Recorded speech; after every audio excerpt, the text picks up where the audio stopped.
Je vous propose qu'on démarre cette contre-conférence de presse. Merci beaucoup d'être venu ici. On a choisi ce lieu pour tenir un discours alternatif, pas par hasard. On est sur un lieu où la mairie de Calais a dépensé 45 000 € au moins pour déposer quelques rochers.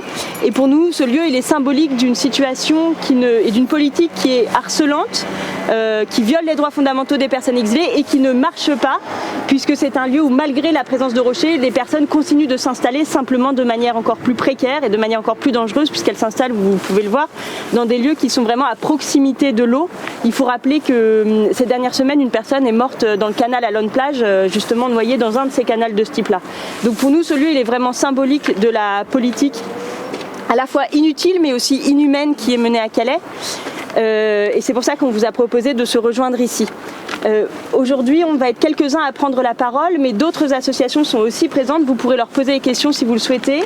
Il y a notamment Channel Info Project, Human Rights Observers, le Refugee Women Center, Utopia 56, l'association La Margelle, Collective Aid, le Secours catholique, parmi d'autres. Pour nous, c'est important aujourd'hui d'avoir un contre-discours par rapport à la venue de Gérald Darmanin, puisque l'objectif de cette visite, pour nous, elle est très claire. Personne n'est dupe et je dirais même la ficelle, elle est énorme. La visite de Gérald Darmanin aujourd'hui à Calais, elle vient manipuler, instrumentaliser la vie de personnes exilées à des fins uniquement politiciennes, puisque l'objectif est clair, draguer ici les voix des Républicains et les voix du Rassemblement national pour réussir à faire passer sa loi asile-immigration qui passe en commission mixte paritaire lundi. Pour nous, c'est quelque chose d'insupportable. C'est quelque chose d'insupportable parce que les vies des personnes exilées, elles valent mieux et elles valent plus que ces manipulations politiques.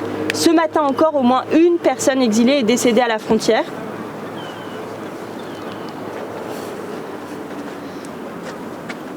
Juste une petite pause parce que voilà, qu'est-ce que c'est une vie qui disparaît?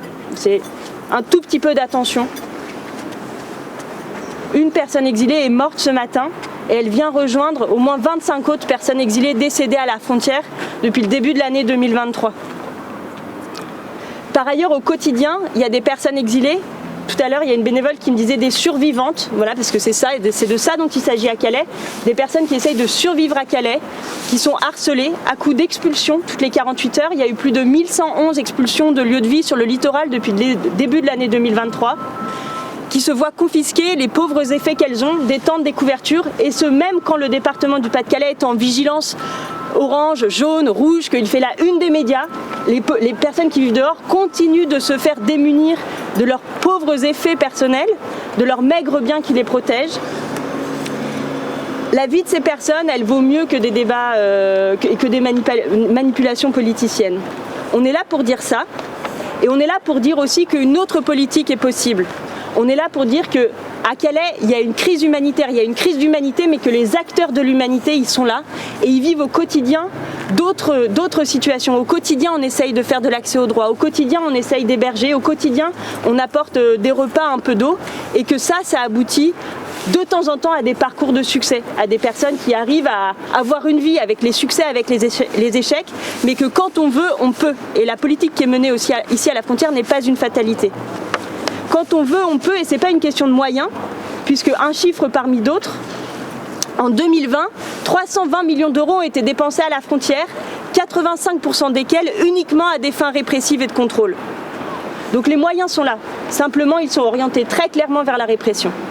Et le projet de loi qui est en cours, pour lequel Darmanin se déplace aujourd'hui à Calais, ce projet de loi-là, au pire, il va dégrader la vie des personnes exilées bloquées à la frontière, en poussant davantage de personnes vers le Royaume-Uni parce qu'elles n'auront plus de possibilité d'être régularisées, parce que leur demande d'asile aura été bâclée dans les procédures qui sont prévues, des procédures où les garanties procédurales sont vraiment très faibles, parce que leur santé aura été dégradée avec cette suppression de l'aide médicale d'État, parce qu'elles se disent qu'en France, si elles sont régularisées, elles ne pourront pas faire venir leurs proches.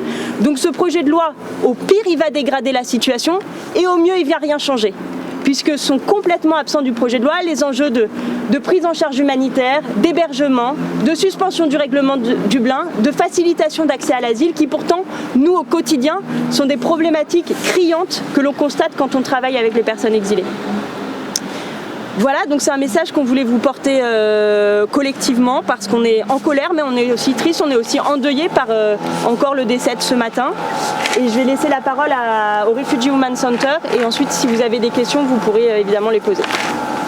500 personnes à peu près sur le littoral à Grande-Synthe. Nous, on constate tous les jours que c'est des gens qui tentent les traversées. À peu près 1500 à Calais et 1500 à Grande-Synthe à peu près. On n'a pas les chiffres exacts, mais globalement c'est ça. C'est des gens qui vont de toute façon tenter les traversées. En fait, on ne va pas pouvoir les empêcher. Donner un hébergement aux personnes, ça va pas les empêcher de venir à Calais ou à Grande-Synthe et de traverser.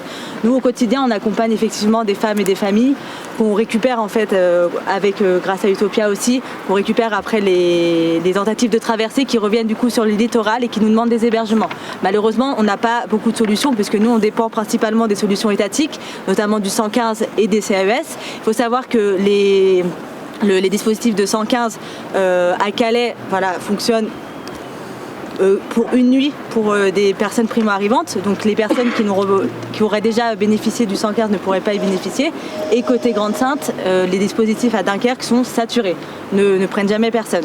Et les CAES, il faut aussi savoir que c'est des centres qui ont des places limitées, malgré les 800 places annoncées par Gérald Darmanin, ces places-là, on ne sait pas où elles sont. Nous, au quotidien, ce qu'on constate quand on accompagne les personnes vers les bus pour aller en CAES, c'est que, par exemple, les bus, souvent, ne prennent qu'un nombre limité d'hommes seuls et emmènent les familles et les femmes très loin du littoral. Et c'est des centres, en fait, qui ne sont pas adaptés. C'est quelque chose qu'on répète et qu'on continuera de répéter.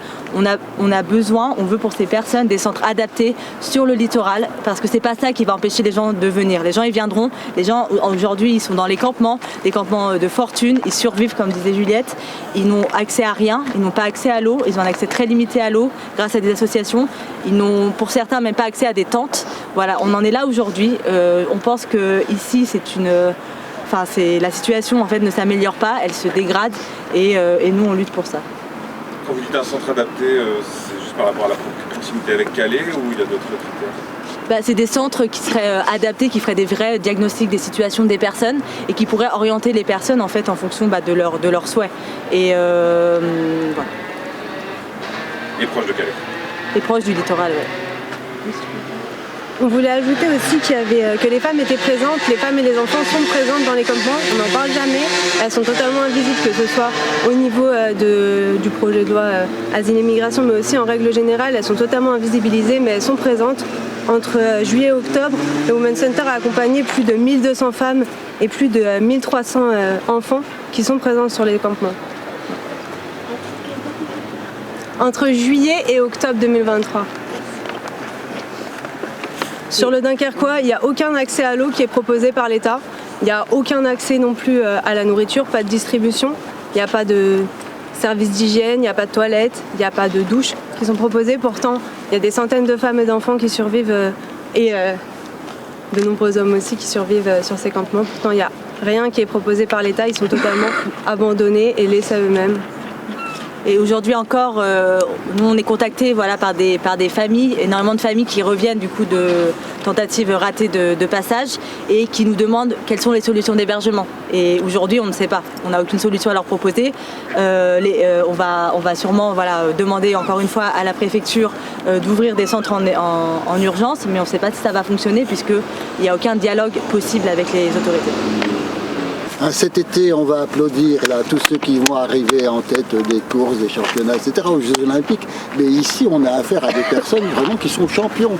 Avec tout ce qu'elles ont traversé, c'est extraordinaire et c'est important de pouvoir les saluer et en se disant que devant eux, on est des petits quand même. Voilà, on peut faire à l'Assemblée nationale des coups de menton, etc. Mais les vrais héros, ils ne sont pas dans nos assemblées, ils sont ici, même si c'est dans des conditions indignes.